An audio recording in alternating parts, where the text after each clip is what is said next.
உங்களுக்கு சிறுநீரக பிரச்சனை வராம இருக்கணுமா? அப்படின்னா நாம தினமும் சாப்பிடுற சில உணவுகளை கவனிக்கணும். பலருக்கும் தெரியாம உப்பு அதிகமான உணவுகள் இரத்த அழுத்தத்தை உயர்த்தி கிட்னிக்கு அழுத்தம் கொடுக்கிறது. அதே மாதிரி ப்ரோசஸ்ட் ஃபுட்ல சோடியம் அதிகம் இருப்பதால் அது சிறுநீரகத்திற்கு நல்லதில்லை. சிவப்பு இறைச்சி அதிகமாக சாப்பிட்டால் கிட்னி ஸ்ட்ரெஸ் ஆகும்.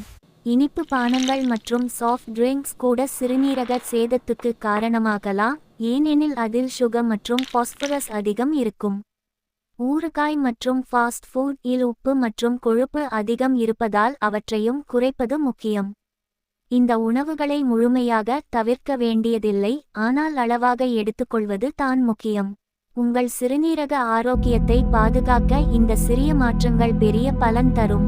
இப்படி ஹெல்த் டிப்ஸ் வேணும்னா இந்த சேனல் ஐ ஃபாலோ பண்ணுங்க மற்றும் உங்கள் நண்பர்களுக்கும் ஷேர் பண்ணுங்க.